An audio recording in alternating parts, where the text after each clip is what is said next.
I'm Chris Bussing. Welcome to my channel. It's committed to helping more people create lives of freedom and impact through success in tech sales and the pursuit of self-development. We have an all-time favorite guest of mine on today for the third time. We've got Ren Hawthorn. And by the way, Ren, is it Ren Harrison or Ren Hawthorn? I want to get this right. Yeah, Ren Hawthorn is perfect. Okay, perfect. And she broke into tech sales at a big tech company, ZoomInfo, within 2 weeks. She went from dog walker to tech seller. And then she went to a couple other great companies and got even more experience. And now she's launched into entrepreneurship. And I think it's all been in about 3 years, Ren. How long has it been from dog walker to entrepreneur? It's been 2. Actually, it's been just shy of 2. Oh, wow. I need to give you more credit. That is fast, right? So yeah, November makes 2 years. wow. November Yeah. makes 2 years.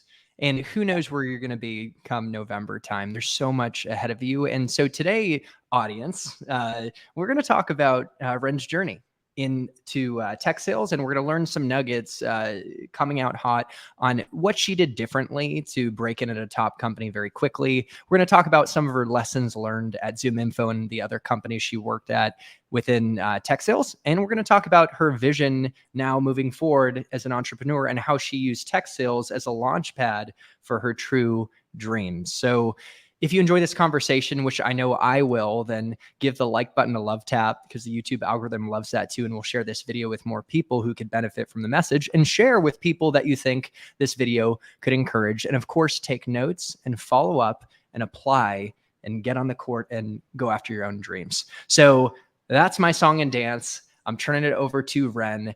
Ren, you broke into tech sales in 2 weeks at a great company. Let's begin the process of digging into some of the things you did differently from getting interviews to interviewing and sealing the deal. There's a lot to unpack here, but let's start with, what did you do differently? For sure. So, just a little bit of backstory. I ended up starting a tech sales boot camp by the name of Course Careers. And within that, I was going to Starbucks every single day, right? I was going to Starbucks every single morning, and I was studying the course material. I would typically get there around like maybe 7, and I'd study until about 10. And then I would have to drive about 20 minutes or so to walk my first dog. So, and then I'd spend the rest of the day when I got home around 4 studying. I did nothing else. Um, and so I think one of the things that helped me tremendously was I was networking before I got the job, right? One of the guys that ended up doing my resume, I met him at that very Starbucks. And I know, Chris, that you had looked over my resume, and we had gone through that as well. But this gentleman, he used to work for Google, and he was working for Facebook at the time. And he was just like, "Hey, yeah, I work in the tech space, and any way you need help, I'm here." And so it ended up being that he would help me write a resume that was good enough to go out to these companies. And so I think also leveraging the skills that I had already. I get a lot of people asking me, well, I come from the restaurant industry. How do I break into tech sales? Or I come from the customer service industry. How do I break into tech sales? And it's like, well, that's great. You already have the people skills, right? You already have the communication skills. And so that's the way that I looked at it for my own resume. Coming from dog walking and customer service and nonprofit organizations, which is what I had worked in previously. I said, well, hey, if I could, leverage the skills that I already have, they'll teach me the sales part. I can learn that as I go. And yeah, so I think one of the main things, though, that I did, I was obsessed. I was obsessed, honestly, for that first couple of weeks. I was in the course, and I mean, my phone was on D&D. And I was just focused on trying to hammer away at the course and get all the information I could to start getting out there and applying to jobs. What motivated you to be obsessed and put in the actual work? In other words, what was drawing you to tech sales? I wanted change. I was in a place in my life where I had moved back home. I was living with my mom, and I was just like, I think I was 33, if I'm not mistaken. And I was just like, gosh, like I've done some great things, I've done some amazing things, but this can't be it. Right. And so when I came across tech sales, I was like, okay, I think I can do this. Like, I think I have some skills already, some transferable skills, and just kind of learn the rest as I go. But what motivated me to be obsessed was I couldn't see myself dog walking for another 6 months. Not that it was bad. I enjoyed it. I just knew that there was more. And I wanted to be able to make the type of money that I needed to make in order to invest in my passions and my dreams outside of, working a 9 to 5. So it was kind of like I was already at rock bottom and there was nowhere else for me to go but up. And I was like, well, I might as well try this and break into the tech industry somehow and see where that takes me. Another thing I want to call out is you put in the work. And I recently read this book called Deep Work by Cal Newport on how people who can focus and put the phone on do not disturb, DND as you described, in a distracted world, get ahead. You Yeah. produce at a different level in sales, but also when it comes to your tech sales job hunt. So just to put in perspective, you were saying you were working from 7 to 10, right? Yep. At 7 the to 10. Starbucks. And then Yep. And then 10 to about 3 or 4, I was dog walking. And then I would come home and I would literally hammer away at the course for another 5 to 6 hours. wow. So you were putting in 8 to 9 hours a day, Yeah. roughly. For Yeah. how long? For that 2 weeks. It was for the Mm. only Oh, yeah, yeah, because for 2 weeks. Gosh, that yeah, and so that okay, that's the key right there.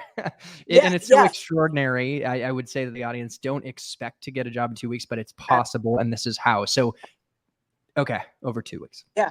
And full disclaimer, I'm fully aware that I had a dog walking job. I was working 4 to 5 hours a day, which gave me the rest of the day to be focused on the course. And I didn't have any other obligations at that time. So I know that others are working a full-time job, or maybe they have a family to tend to. And ultimately, if getting up in the morning before everyone else is what's best for you, or staying up later at night is what's best for you, just find that time to be able to dedicate to, watching interviews like this and getting as much knowledge as you can, whether you go through a course or not, just studying the tools that you need in order to get you a tech sales job. Great call out that there are some people that literally might be in a physical job where they're working all day. And so For they have to sure. give themselves some grace and work Yeah, the hours that they can. And maybe it takes a little longer to consume all the information needed, but everyone's experience is a little bit different. But hey, if you want to get in 2 weeks and you have the capacity, for sure. then put in those 8 to 9 hour days. And I really believe that you become an SDR when you start your job hunt. It's like the That job actually it starts today, doesn't it? starts now. I was telling a young lady that reached out to me on LinkedIn last week, I believe. And let's be honest, this job market is very competitive right now for SDRs. And so I was saying, some of the things that you have to do, like you've got to think outside of the box, right? You've got to try new things, be willing to try new things. And, I think that for me, I was willing to talk to anybody. I was willing to talk to not just the hiring managers, but the employees. You've got to set yourself apart from everyone else. especially at this time, because applying to the job on LinkedIn or Indeed and just like, okay, wiping your hands of it and just going to apply to the next job. I don't personally believe that that works anymore as much. I do believe that you've got to start doing the outreach, which is exactly what you're going to be doing on the job, right? As an SDR. And so you've got to really put a system in place, that will work, that will at least get you some messages back from people. And yeah, I always tell people, like, in order to get a job as an SDR, you've got to do the job before you get the job. And so you can also find potential mentors and people that can help you out along the journey and help you get your foot in the door in unexpected places like Starbucks. Yes. Did you say that you met the guy who was formerly at Google and Facebook at a Starbucks, right? And he helped you, went out of his way to help with your resume. Yeah. How did you engage with him that led to him actually taking you under his wing? Because this is a good insight for people to apply in their own job hunt. So I'm gonna give people my secret, and this is actually what I do today as a copywriter, with landing clients. So someone who's driving a Honda could very well be a millionaire, right? Someone who's driving a Buick could be a millionaire. Yeah. However, what I have kind of done is I have singled out, when I see someone driving in a car that I would love, I automatically go up to them. For me, it's like a G-Wagon or like a Mercedes AMG. And Yeah. so when I see someone driving something like that, which is something that I desire, I instantly go up to them and I ask them, "Hey, what do you do? How do you do it? What do you need help with? This is what I do."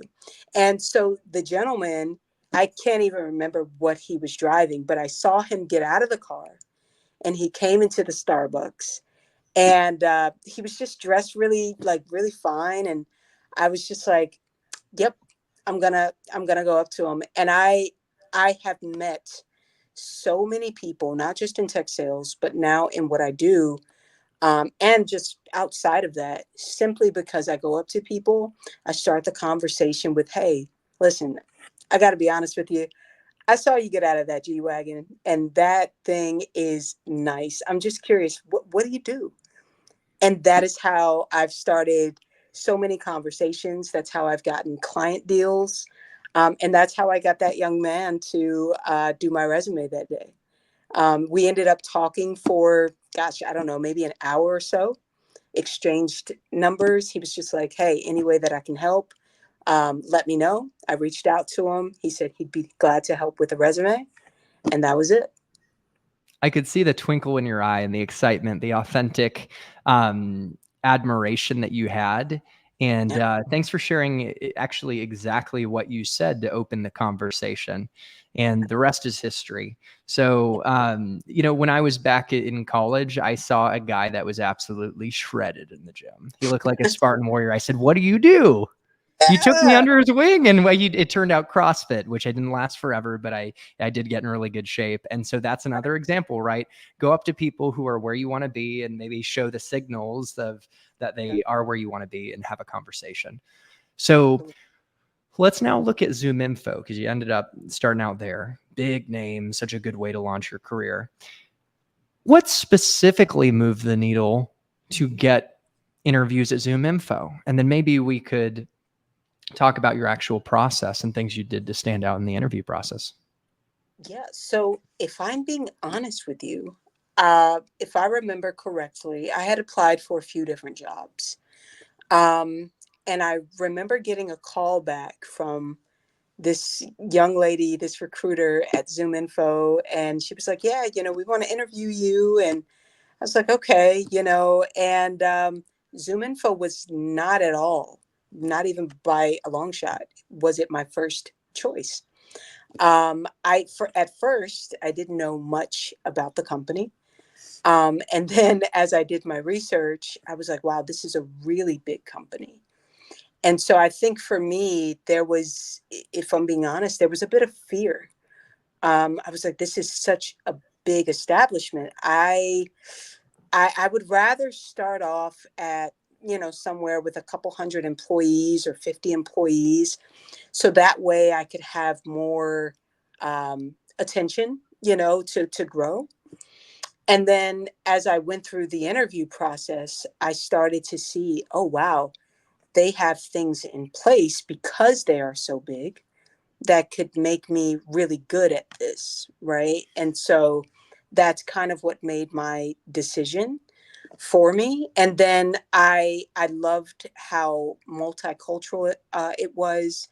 I also love that when you come into ZoomInfo, the first 90 days, they give you like a mentor, and that you're able to ask all kinds of questions to as you navigate.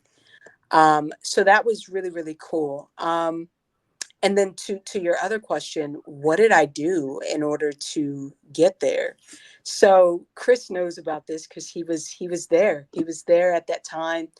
Shout out to Scott Ward because he was also there at that time. He's another good mentor of mine.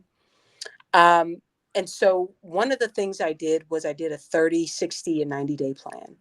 I did where I wanted to be within that first 30 days, and how I could use my manager's help, my team's help, what I was expecting from myself within that first 60 days, and then what I was expecting from myself in that 90 days.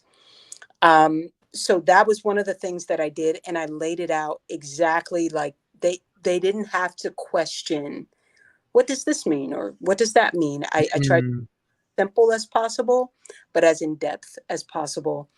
And I did that along with a cold calling script, if I'm not mistaken. I Um, believe so, yeah. I yeah, remember being impressed by the 30, 60, 90, and you had a cold call script. yep, the script. So I ended up just writing a script.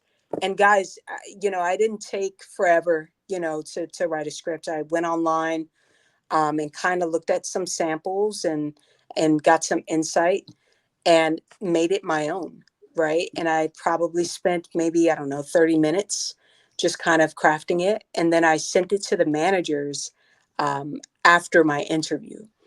And it's like, if you want to make a good impression, it's great to make a good impression throughout the interview, right?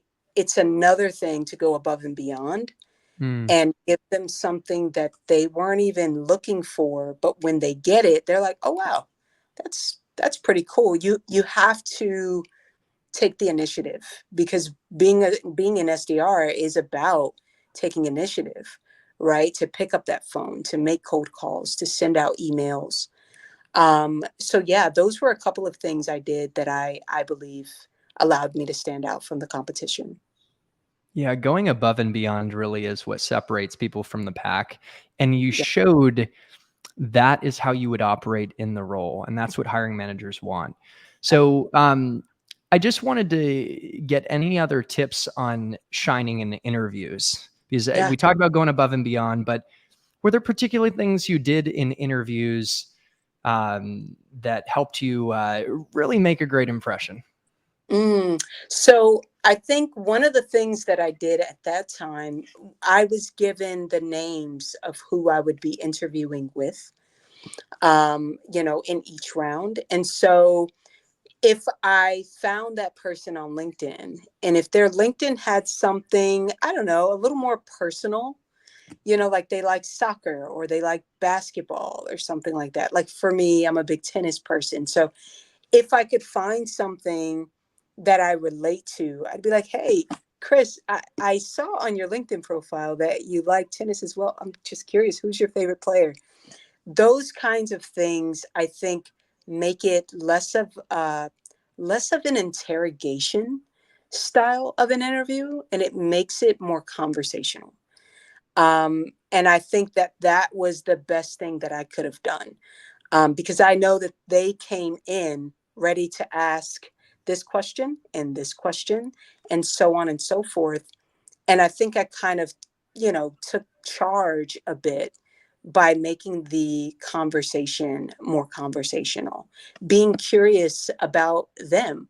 What got you here? How long have you been in tech sales? And, what has been, I guess, your driving force, for being in this space? And it just kind of shows too that you know how to have conversations and you're not just, going to be robotic over the phones. So I think that helped me as well. So that's definitely a tip I would give. And just showing your personality, it really and truly, of course, professionally, but it really and truly does go a long way. Bring a personal touch based on your homework on their LinkedIn profile to create a rosy context for the conversation to flow. Just shows thoughtfulness. And like you said, it becomes less of an interrogation. Be curious, bring great questions. It's super helpful to understand how to be in interviews so that interviewers come away saying like, that Ren was awesome. I want her to get hired. I want to work with her. So maybe just there might be one or two more questions on interviewing that I have for you. So I have a buddy, Anthony, who got into ZoomInfo, and he said one interview question he was asked, and I'm sure, they asked many questions, was, imagine you're at a bar and you had to describe what ZoomInfo does. What would you say? And what worked for him is he kept it simple. It's like ZoomInfo, like blah, blah, helps companies grow. I forget what he said. It was just simple and succinct. I'm just trying to prime your brain to maybe recall a question or two that stood out. I want to acknowledge it was a long time ago. So if you can't remember the questions, that's okay. But like, was there any questions that stood out that you think the audience should prepare for? No, so you're actually right. And I am kind of recalling. So I think the only question that I got around that was, so tell us what you know about ZoomInfo. I cannot overstate this enough. I had a notebook, and this is also impressive when you're interviewing. I had a notebook, and it literally had a full page of what is ZoomInfo? What do they do? What are they working on? Like I did that deep of a dive into the product. You never want to go onto these interviews not knowing what you're going to potentially be selling and not knowing about this company. Now, granted, you don't have to know everything, right? But it's very impressive when you can come in there and have your own way of explaining what that company does and your own way of breaking it down, right? So I had that. And then on the next page, I just had a bunch of questions that I felt were like really strong questions, not your average, right? And so that was something that impressed them. So I would honestly say doing your research is important. I know for me, to your point, Chris, they definitely asked me that question. What do you know about ZoomInfo? Like tell us what you know. And we didn't spend forever on it, but I definitely spent a good minute or two just spewing out what I had learned in my research, and that's very impressive when you can, give them enough, to know that you know what they do. So what does a strong question look like? Is it, and I'll just volunteering some ideas.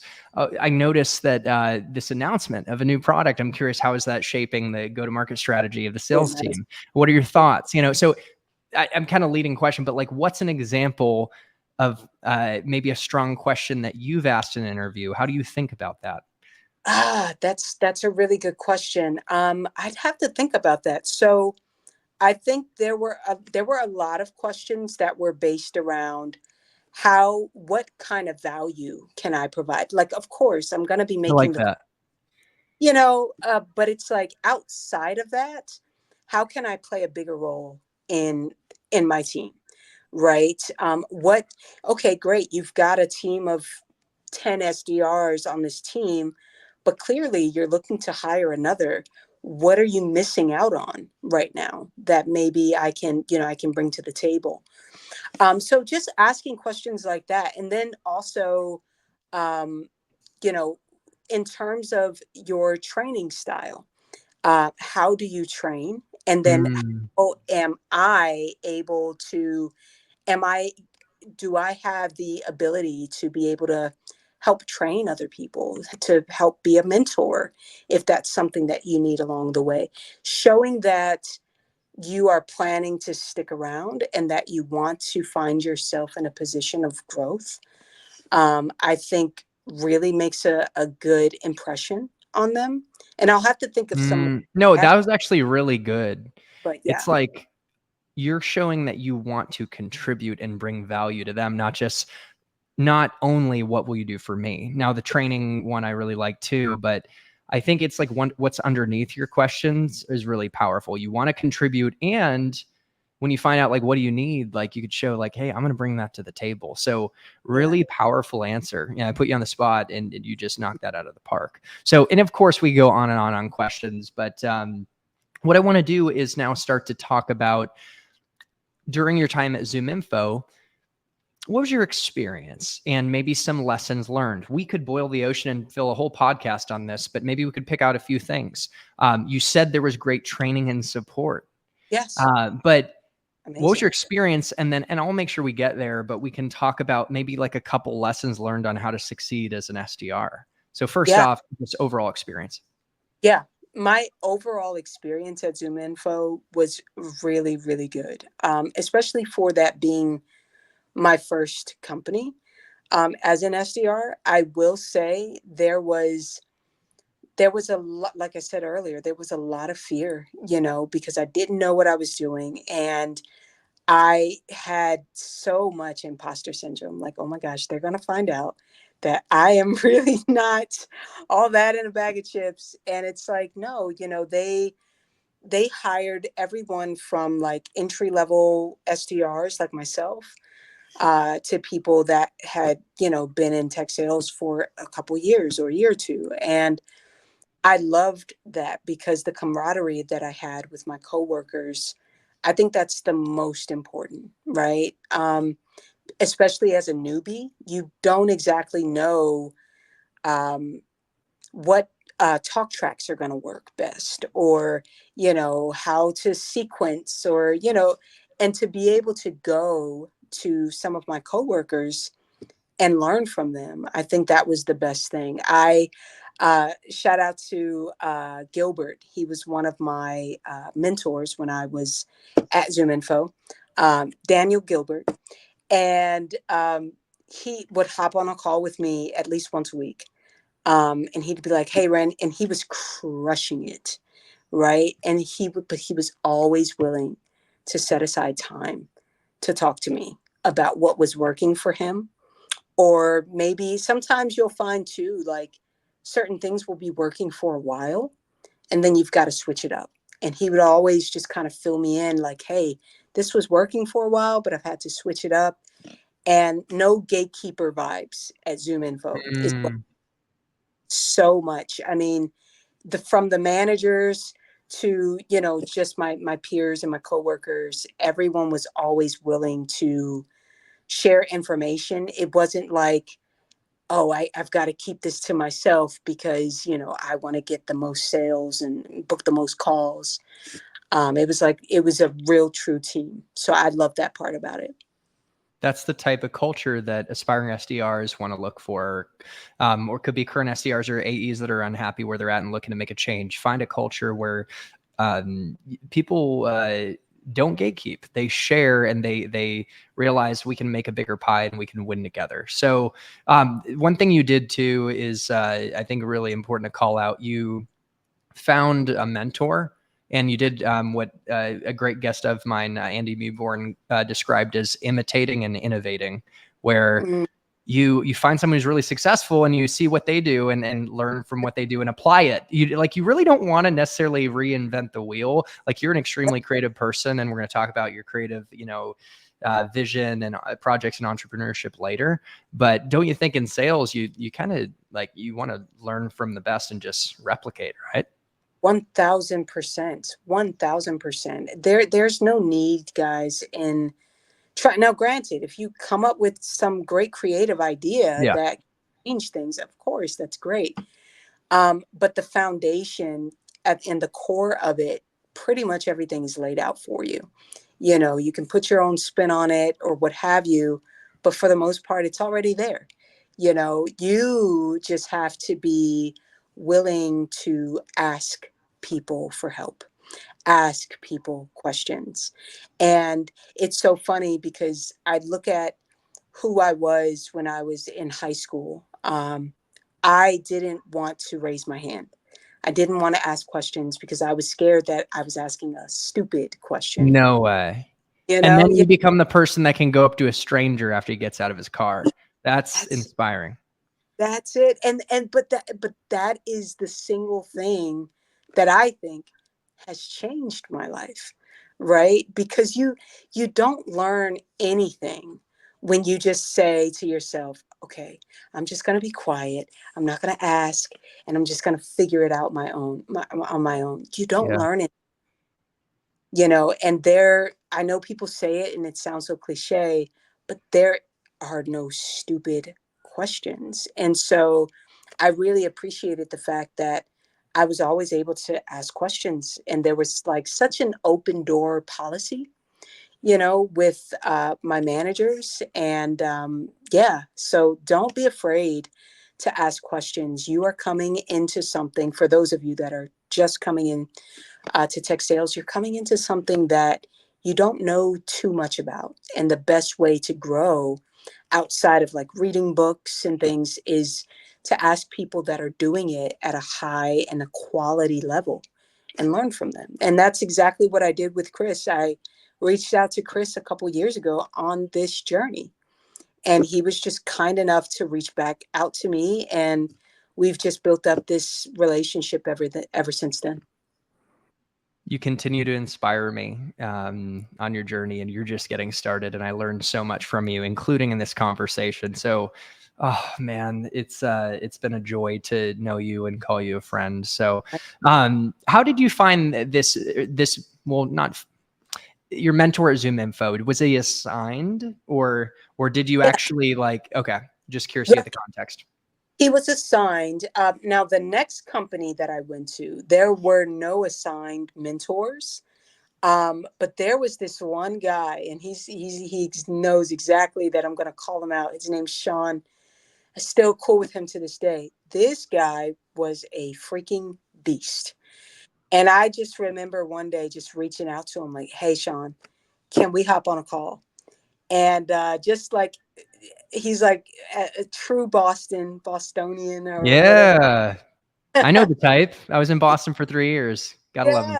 He's like, hey, Ren, what do you need? What do you need? What can I do? You know? And so we would hop on calls together. And that was a mentor that was not assigned. And I was just able to pick his brain all the time. But I still applied that, like, if you can get someone that you view as a mentor within your establishment and learn from them, you know, you're doing all right. You're going to do fine. And you just reached out. Yeah. You asked for the mentorship. You kept it simple. So thanks for that example. And we are going to get to why you left ZoomInfo and what drew you to the next opportunity Yeah. soon. But were there any particular principles that you recall that you learned over at ZoomInfo that helped you actually succeed in the role itself? So the number one thing that's helped me succeed in the role itself, as well as now in entrepreneurship, time management. I mean, Hmm. time management. I think when I started the boot camp, I had better time management because I was just so laser focused on finishing the course, right? But overall, I'm not necessarily the type of person that creates time blocks and things of that nature and color codes them. And so I learned that at ZoomInfo, because when your time is accounted for and you know exactly where it's going, you don't have time to goof off, you know. And it's so easy to kind of get distracted. And they were really big on that over there. It's like managing your time. And I thank them for that, because it's kind of like how people essentially say like what certain things in the military has taught them and how it's helped them in life and navigate life. And I'm not likening that to the military, but I will say, being at ZoomInfo, it definitely showed me, if you can put time aside, like you said earlier, to focus on something, you will get that much more ahead. And at first, I wasn't doing time blocks, and I kind of felt like I was all over the place. And when I started incorporating time blocks, that's when I started noticing I was hitting my quota, like I was exceeding my quota, and everything was working more efficiently. So, steps like that really do count. So what led you to your next opportunity? Yeah. Sometimes, and I'll be honest, like when I left Google, for example, probably why do you leave Google? There was something predominantly that pulled me forward. There was also some pain, and some friction that I was like, you know what? I think it got me to even open up to better opportunity. But so I don't want to project on you, but take Yeah. it where you may. Yeah, for sure. No. So tech sales is a grind, to be quite frank. It's a grind. And I was starting to feel a little bit of burnout with the hundreds of calls that I was making every single day. And then also, I wanted to go into something that was still being an SDR, but I wanted to sell a product that was a little more meaningful, I guess you could say. Yeah. Um, and so I ended up looking into the ed tech space. And so I've worked at 3 companies as an SDR: first ZoomInfo, then Newsella, and then the company that I just left back in June to become an entrepreneur. Um, but Newsella is an ed tech company. And that for me was like, I'm really big on service and humanitarian work. Um, and so that's what I loved about that. I was speaking to teachers, principals, superintendents about our product and how it could better help their students, right, with their learning. And so for me personally, I have an entire learning disability, and grew up with a learning disability, comprehension. And so for me to be selling something that kind of aligned with who I was as a child and coming up, was something that was really important to me. So that's pretty much why I ended up making that transition, and that ended up being a better transition for me at that time. So at ZoomInfo, you learned the importance of time management. You found a mentor to model after. You continued that at Newsella. And was there any other lessons you learned now in this new opportunity where you're selling something more meaningful? It could be just about yourself or like sales development. Yeah, so I learned that I actually do significantly better, because I took ZoomInfo, and it was great.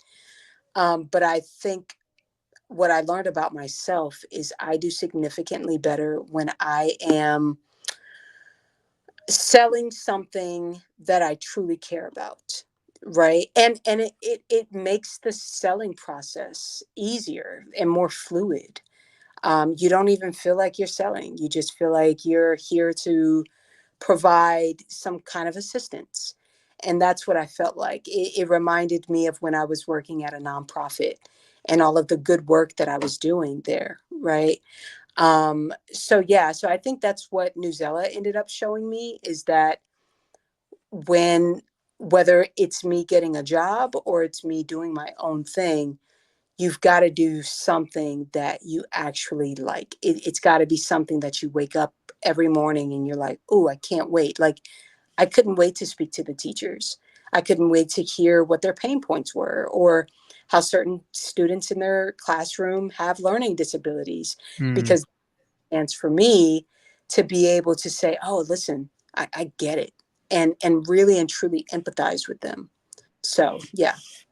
What a powerful lesson. If you can navigate to a company selling a product, a solution that is personally meaningful to you, that you believe in, solving a problem you really care about, For watch sure. out. Your performance is going to elevate. And what's interesting is I've been at big tech for a long time. And I've found personal meaning, like when I was at Google, how, Google search and the founding mission to organize the world's information and make it universally accessible and useful. That played a big part of my personal growth when I was young. And and I was like, how do I become more confident? Or how do I solve this problem? Or using Google Maps to get somewhere, right? So I did find meaning in like the mission of Google and kind of connected that in my day to day. But I haven't sold something like very specifically that had a personal impact on me. Like, well, I mean, I guess that did, but like, I just, I love the theme. So Yeah. Yeah. how about the next and final leg of your tech sales journey for now, right? Because who knows, you can always come back if you want to Sure. use the vehicle for empowering your own vision. But tell us about that. How did you end up in that opportunity? Yeah. So I told my manager at the time, when I got the call from them, I thought it was a total scam. I was like, what is this? And it actually turned out being, a really legit and dope company.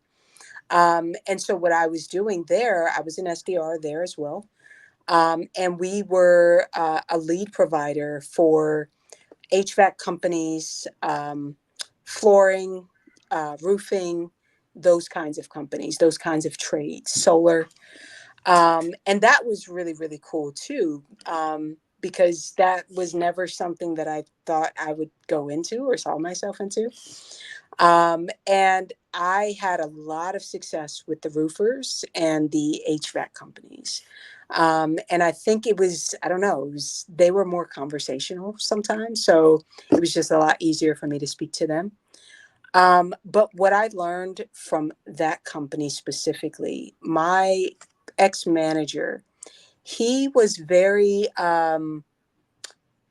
he gave a lot of resources all the time, right? And so for a while there, I was just like, well, I don't need all of this, I just need this or that, right? But what I learned was actually, hey, the more you can learn, the better off you'll be. And one of the things that he prioritized all the time was role plays. Um, Mm, every week we were having role plays, and we were screening calls where we would listen to a call that someone had throughout the week, and we would say, okay, what could we have done better here? Or, oh, Ren, I really like how you segue into XYZ. And so that feedback, um, on like a weekly basis wasn't necessarily something I had in my former positions. So that was really cool for me to be able to, elevate on a weekly basis. yeah. What a journey. And looking back, you broke in so fast and you had a quick, rise, and you gained a lot of experience. Yeah, Not all people break in 2 weeks. In fact, the majority don't. And of I know course. some people that have been trying for 2 years. And Yeah. it's not, there's so many factors out of our control. But for the folks out there where it's taken a little bit longer, um, what encouragement do you have for them? Is there any perspective you might share? Mm. So the number one thing I have to say is I understand that right now you are so frustrated. I had some people reach out to me last week, and they were like, hey, I've been trying to break in since when you started, And so I'm like, wow, I started almost 2 years ago, and they're still trying to break into the space. And it's like, give yourself grace. Like I said earlier, the market it's everybody's trying to be an SDR or get into the tech sales space, right? So it's a lot more competitive. But the one thing that I will say is you can stand out by leveraging your LinkedIn more than anybody else, right? Because I see a lot of people that are like, they apply on LinkedIn, but they're not necessarily connecting and really and truly making meaningful connections.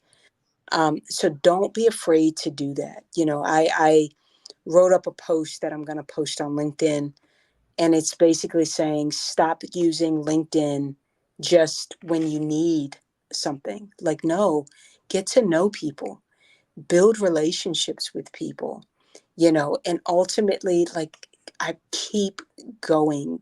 I know it sounds cliche, but there is going to be a great opportunity and a great fit just for you. You just have to, everything just has to align. That's all. Mm. It's just all about alignment.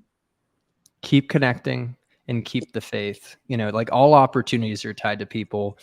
Yeah. And when you approach networking from a place of authentically wanting to connect and contribute, like that's Yeah. huge. And that's where you come from. And that's why people, want to lift you up. Yeah.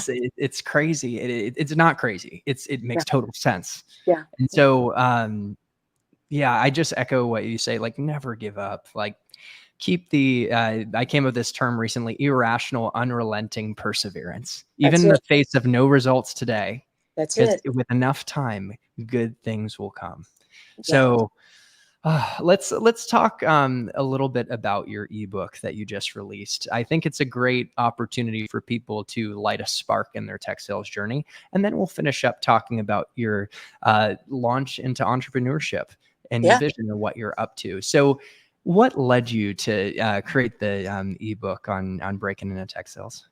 Oh man. So yeah, I kind of got bit by the creating ebooks bug, and something said, you should create an ebook on how to break into tech sales, and that was back in, I want to say, April or May of Yeah. this. And I was like, yeah, that's a good idea, and I got so on fire for it, and just began hammering away at it, and then I got in my own way. And, I started to overthink, I don't know if people are going to find this valuable. I don't, I've only been in tech sales for a year and a half. Like, I began to make all of these excuses as to why I couldn't do it. And so fast forward, literally about a week and a half ago, I was awakened at like 1:30 in the morning, and I literally felt God say, you need to finish that ebook. And I was like, okay. And I got up, I went back to sleep after a while. I got up in that morning around 6 or 7. I started hammering away at the ebook to finish it Mm. once. And the reason why is there are so many people trying to break in, and I can't, I try to make it a point to talk to everyone that I can. But between my schedule and just, it's a lot. And I'm like, this is a way for people to feel like they're talking to me directly, right? Without it that being the case. Um, and I wanted to provide something for all of the people that were just like, Ren, I'm doing everything. I'm doing everything. What else can I do? And yeah, that's where that came from. I wanted something short and sweet and effective, and straight to the point, so that people could read it literally within no more than an hour.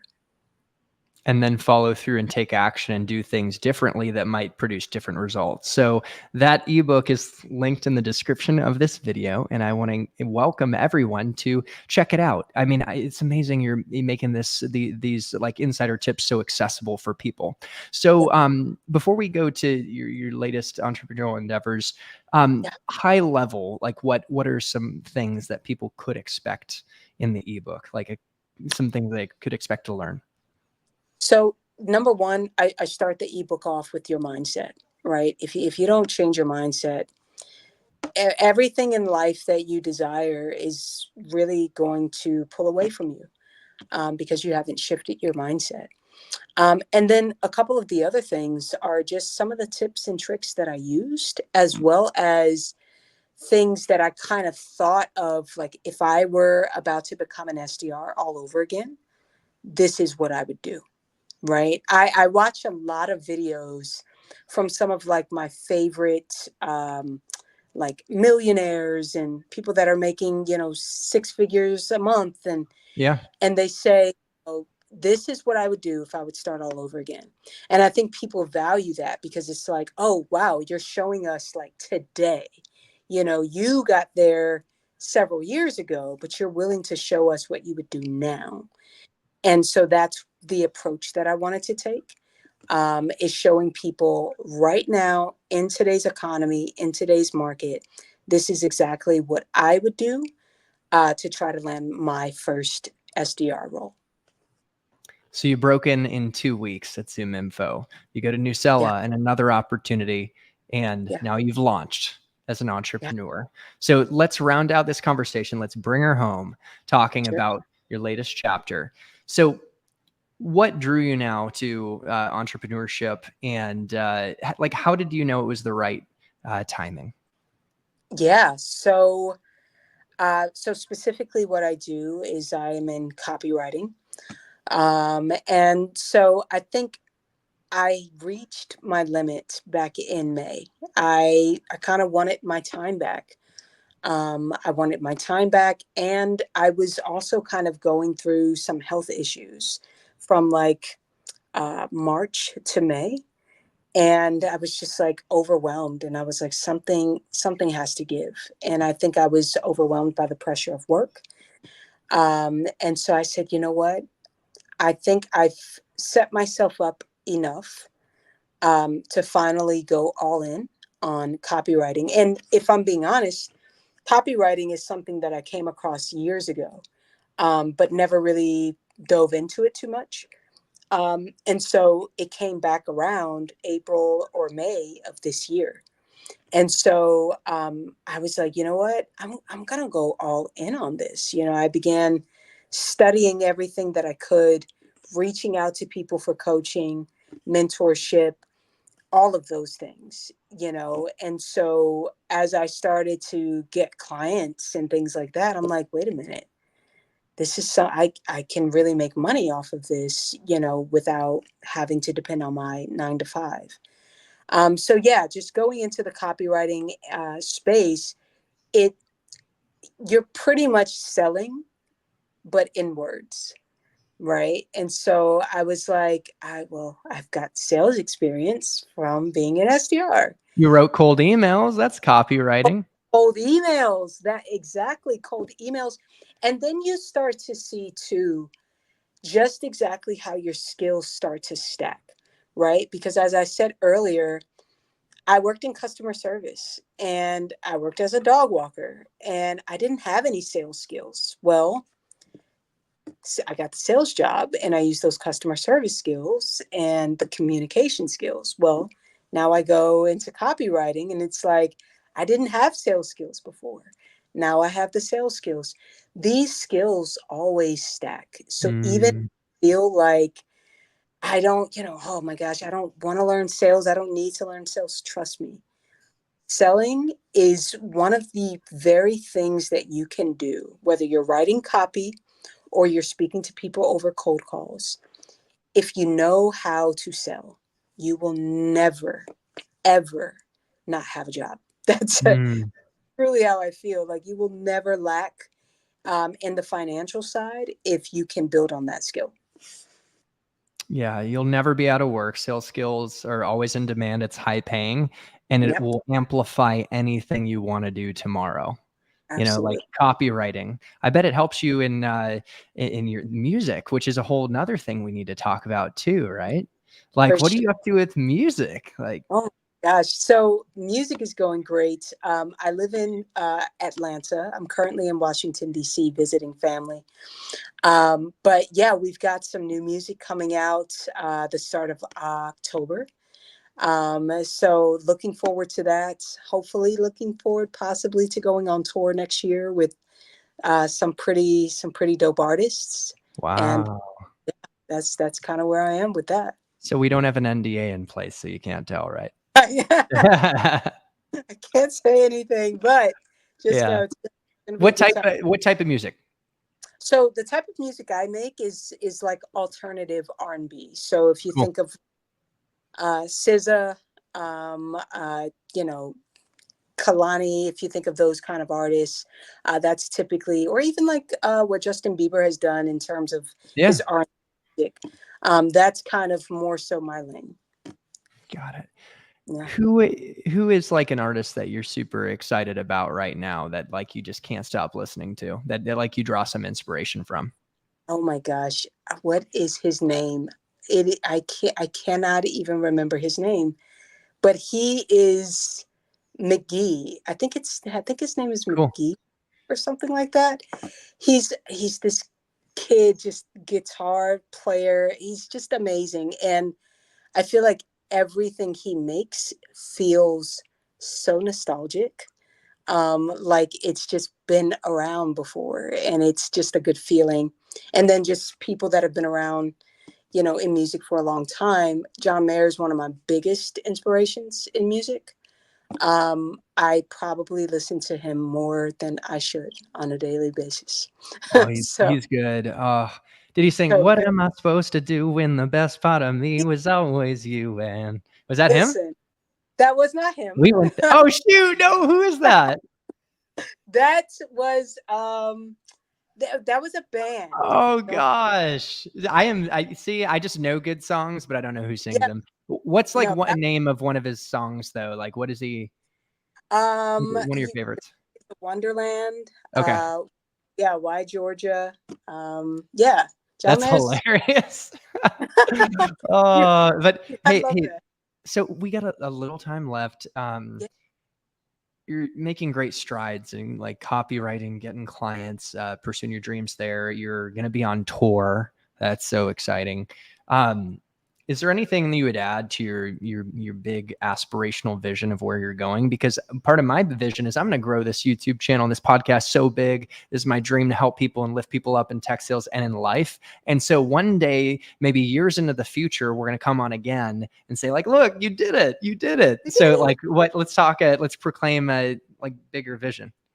Oh my gosh. The bigger vision ultimately is I want to be able to, I have something called For the Good of Humanity. It's my YouTube page. And I just Yeah.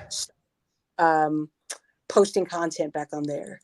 Um, and so ultimately, I want to sit down with people. I love to learn about people's perspectives on things, right? So I want to sit down with everyday people and just kind of get inside of their minds. And I want to grow that because I want people to see like human connection is still very, very important. And just sitting down and having those real and authentic conversations are really important to me. And then also like millionaire status. I mean, Let's that's go. millionaire status is my goal. I want to have it to where my no one that I love, that is really close to me has to work for someone else. If anything, they can work, with me and help continue to build the dream and make way more money than they would on a 9 to 5. Mm. Yeah. I'm so excited for you. You saw the guy who is ex Google and Facebook step out of his car and went to him. And one day you're going to be stepping out of your Mercedes AMG or whatever car it is, and someone's going to come up to you and say, "Excuse me, I honestly love your car. It's incredible. Like, could I ask you, how did you pull that off?" And Yeah, you're going to help them. I'll take it. Anyways, this has been an amazing conversation. My puppy Bella is literally trying to open the door to my patio. She needs a walk. Let's see if we, Bella, see her? Hey Bella, Isn't that what's funny? going on? Um, so, any final words of encouragement for the audience? Yeah, guys, listen, you are more than capable. You know, I- when that imposter syndrome comes in, because it does, you have to tell yourself that no, like I can do the job. I've built friendships with so many people within this tech sales space that when they initially started, they felt like a fish out of water, right? But they kept going. And because of that, whether they're still in tech sales or they're out of it, like myself, it still managed to change their lives, right? So just keep sticking in it. Reach out to me. I'm always on LinkedIn. If you need to ask any questions or if you want to hop on a call or something, because I'm a firm believer. Like I reached out to Chris. I reached out to Scott. I wasn't trying to do this by myself, and you shouldn't either. And so, yeah, that's what I would say is just be open to connecting, and just know that you've got everything it takes to break into the tech space. I second that. A beautiful way to end an amazing conversation. Now, guys, also check out the ebook that's linked in the description of this video. And Ren, did you say what you're building is for the good of humanity? Right? Yeah. On YouTube. That's so just let us know where we can find that, and I'll link in the description too. Sure. Yeah, I'll send you that link. But yeah, just it's actually for the good of humanity, but on YouTube, it's just for the good. Okay, cool. So yeah, so you guys can find me there. Awesome. Well, to the audience, thank you for being here. Thank you for your time and attention and desire to be successful in tech sales and live a full life. To your success in tech sales and in life, happy selling and happy living. And we'll see you in the next one. Thanks, Ren.